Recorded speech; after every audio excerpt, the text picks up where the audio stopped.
दोस्तों, बिहार में नियोजित शिक्षकों की सक्षमता परीक्षा हो गई और रिजल्ट भी आना है। रिजल्ट भी बहुत जल्द आ जाएगा, शीघ्रता से कामें हुई है और रिजल्ट भी आपको आएगा। अधिकाधिक शिक्षक पास होने वाले हैं। तो वहीं बिहार में नियोजित शिक्षकों को लेकर, राज्यकर्मी को लेकर पटना हाई कोर्ट में जो सुनवाई हुई और फैसले को सुरक्षित रखा गया है, उस पर भी होली बाद फैसला आने का उम्मीद है। तो वहीं यह एक पत्र वायरल हो रहा है कि वैसे नियोजित शिक्षक जो सक्षमता परीक्षा में बैठे थे और पास कर गए हैं, पहले वह नियोजन इकाई से इस्तीफा देंगे और उसके बाद ही नए पद पर जाकर शिक्षक के रूप में नए स्कूल में जाकर ज्वाइन करेंगे। हालांकि वह पत्र क्या है, सही है या फर्जी है, इसकी हम पुष्टि नहीं करते हैं, लेकिन शिक्षक ग्रुप में यह पत्र काफ़ी तेजी से वायरल 2 दिनों से हो रहा है। खैर, जो भी हो, लेकिन तमाम चीज़ों पर विराम पटना हाई कोर्ट के फैसला आने पर ही लग सकता है। हालांकि समय तो लगेगा हाई कोर्ट पटना के फैसला आने पर, क्योंकि यह फैसला खास है और लंबा या इस पर दिशा निर्देश कोर्ट के द्वारा दिया जाएगा। लेकिन यह भी उम्मीद जताई जा रही है कि शिक्षकों के हक में काफ़ी फैसले आएंगे। तबादला के लेकर जो चर्चा बना हुआ है, उस तबादले पर भी हाई कोर्ट का जरूर कुछ न कुछ दिशा निर्देश आएंगे। अगर हाई कोर्ट के फैसला में लेट हुआ तो निश्चित तौर पर शिक्षकों को अपने ज़िले से दूसरे ज़िले या दूसरी स्कूल में नए शिक्षक बनकर जाना तय माना जा रहा है। खैर, अब तक हमारे साथ बने हैं आप, चैनल पर पहली बार आए हैं या अब तक चैनल को सब्सक्राइब नहीं किए तो चैनल को सब्सक्राइब कर लीजिएगा, क्योंकि शिक्षकों से जुड़ी हर खबर को आप तक पहुंचाने का काम किया जाता है। दोस्तों, सक्षमता परीक्षा अधिकाधिक शिक्षकों ने दिया।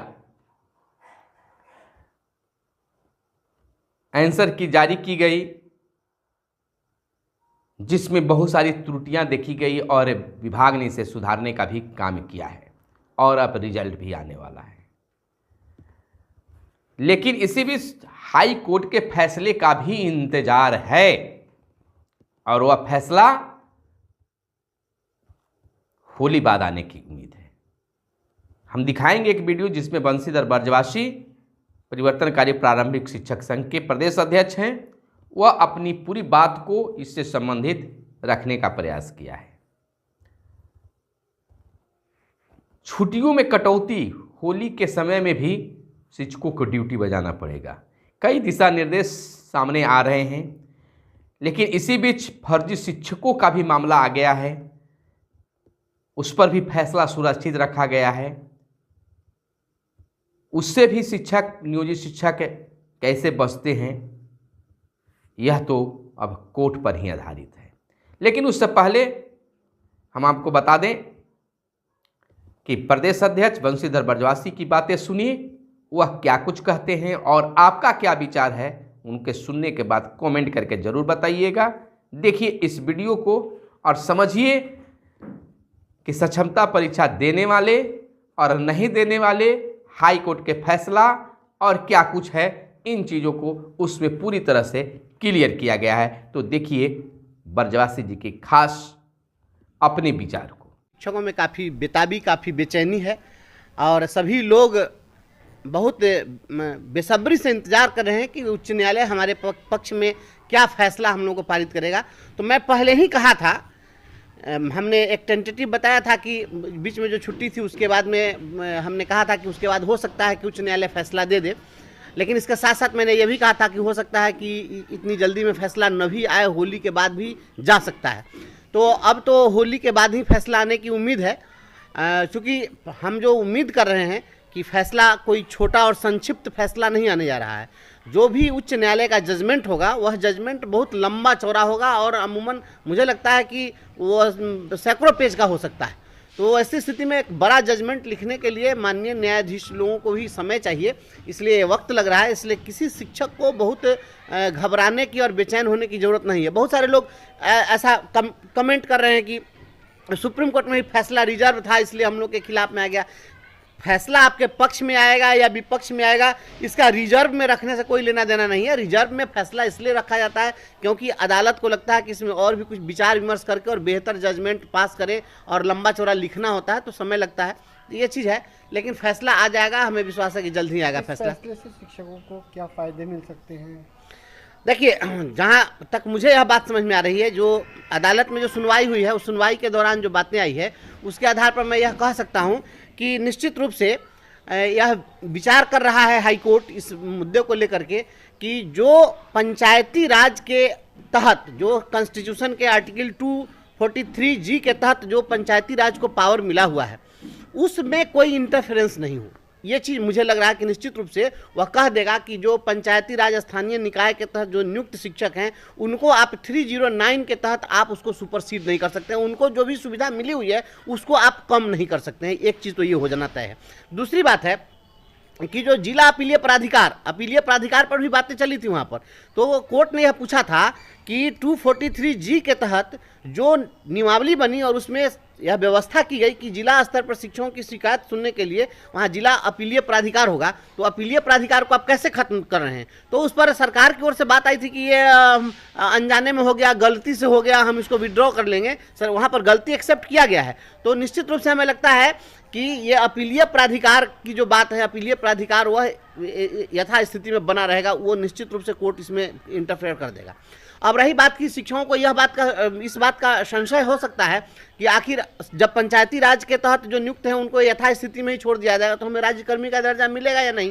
तो इस मुद्दे पर निश्चित रूप से कोर्ट इस बात को विचार करा। कोर्ट का कहीं ना कहीं यह कहना था कि आप जो इनको ये शिक्षा विभाग के अधीन जो आप लाना चाहते हैं, तो शिक्षा विभाग के अधीन आप लाने के लिए परीक्षा नहीं ले सकते हैं। ये परीक्षा निश्चित रूप से निरस्त हो जाएगी, जो मुझे विश्वास है। अदालत का फैसला आएगा, ये तो फैसला तय करेगा, लेकिन जो एक संभावना है, मुझे यह लगता है, मेरा जो एक्सपीरियंस है वो यह कहता है कि आप परीक्षा नहीं ले सकते हैं। फ्रेश परीक्षा जब आप जैसे ही लेंगे, और एक चीज़ अब नई बात आ गई इस बीच में कि अब एक फॉर्मेट घूम रहा है पूरा सोशल मीडिया पर जिसमें कहा जा रहा है कि जो लोग भी सक्षमता परीक्षा पास कर जाएंगे उनको अपनी नियोजन इकाई में इस्तीफा देना पड़ेगा, और जब रिजाइन करेंगे तब ये नए जगह पर ज्वाइन करेंगे। तो जब रिजाइन करेंगे और नए जगह पर ज्वाइन करेंगे तब तो इनका फ्रेश अपॉइंटमेंट हो गया। तो निश्चित रूप से कोर्ट इस चीज़ को स्ट्रक डाउन करेगा, इसलिए कि जब फ्रेश अपॉइंटमेंट कभी भी होगा तो वहाँ आरक्षण रोस्टर को फॉलो करना पड़ेगा। तो ये आरक्षण रोस्टर को तो फॉलो कर नहीं रहे हैं, फ्रेश अपॉइंटमेंट हो नहीं रहा है, तो फ्रेश अपॉइंटमेंट के लिए आरक्षण रोस्टर को फॉलो करना एकदम बाध्यकारी प्रोविजन है, जो कहीं यह नहीं बनाया गया है। निश्चित रूप से इस परीक्षा के माध्यम से जो एब्जॉर्ब करने की जो नीति है उसमें कोर्ट दखलंदाजी कर देगा कि आप परीक्षा के माध्यम से आप एब्जॉर्ब नहीं कीजिए, इनको एब्जॉर्ब करने के लिए दूसरा क्राइटेरिया आप निर्धारित कर दीजिए। ये हो सकता है, लेकिन परीक्षा लेने जैसी बात फिर नए सिरे से फिर आरक्षण रोस्टर फॉलो हो, और आप पंचायतों से आपने जो नियोजन का अधिकार छीन लिया है, वह नियोजन का अधिकार, प्रमोशन का अधिकार, कि शिक्षकों को आप प्रोन्नति नहीं देंगे, कि आपने अभी जो कह दिया कि प्रोन्नति दावा के रूप में आप नहीं कर सकते हैं, प्रमोशन आपका दावा नहीं होगा, वो अगर रिक्ति उपलब्ध रहेगी तो आपको प्रोन्नति मिलेगी। तो ये सब चीज़ जो है नहीं चलने वाली है, और प्रधानाध्यापक वाले मामले में भी मामला फंस जाएगा। इसलिए निश्चित रूप से सीधे सभी स्थानीय निकाय शिक्षकों को सीधे शिक्षा विभाग के अधीन सामंजित करने के लिए कुछ न कुछ डायरेक्शन होगा, और जो लोग पंचायती राज में बने रहना चाहते हैं वो यथास्थिति बने रहेंगे। उनकी जो बहाली का अधिकार है वो बहाली का अधिकार फिर से उनको मिल जाएगा। जिला स्तर पर अपीलीय प्राधिकार उनके लिए बना रहेगा, और फैसला जो आएगा वह एक नया इतिहास गढ़ देगा और नई व्यवस्था। पोस्टिंग को लेकर विवाद होता है, ट्रांसफर कर दिया जाएगा, ऐसा भी था। हाँ, ये चीज कोर्ट ने कहा था, ये कोर्ट ने पूछा था कि आखिर आप इनका स्थानांतरण करना क्यों चाहते हैं। हम लोग की ओर से यह बात अदालत में जब लाई गई कि आखिर पूर्व से जो ये डिस्ट्रिक्ट कैडर टीचर हैं, जिनको मूल शिक्षक कह रहे हैं, जिला संवर्ग का शिक्षक कह रहे हैं, तो उनको जब आप प्रमोट करते हैं, प्रमोशन जब देते हैं, तो आप कहते हैं कि अगर उसी विद्यालय में जहां वो पोस्टेड हैं, अगर वहीं पर रिक्ति है तो उनको उसी पद पर रख दिया जाए, उसी विद्यालय में छोड़ दिया जाए। तो फिर ये स्थानीय निकाय शिक्षकों को दूसरे जगह भारत भ्रमण करने के लिए आप क्यों भेज रहे हैं? तो इसका भी कोई जवाब सरकार के पास नहीं था।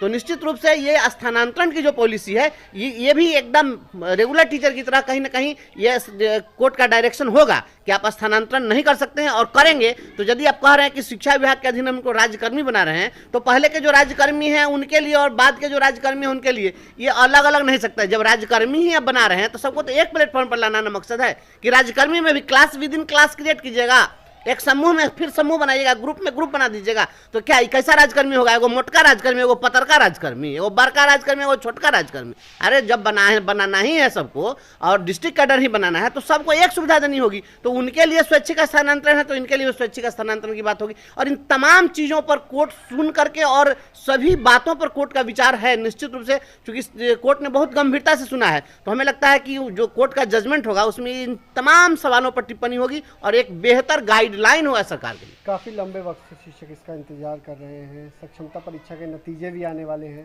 और परीक्षा के देखिए, मुझे तो लगता है कि परीक्षा का नतीजा आ जाए जो भी आ जाए, लेकिन सक्षमता परीक्षा जो है, यह परीक्षा हमें लगता है कि इस परीक्षा को कोर्ट जो है रद्द कर देगा।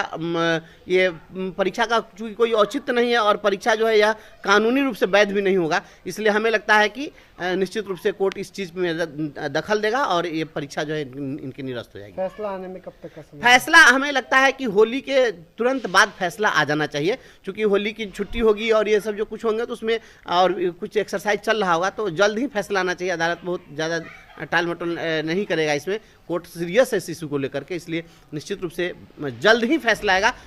हमें अदालत पर पूरा भरोसा है और हमें विश्वास है कि अदालत में जो फैसला आने वाला है वो फैसला न शिक्षक के पक्ष में होगा, न सरकार के पक्ष में होगा, संविधान के पक्ष में होगा। संविधान जीतेगा, मोगेम्बो हारेगा।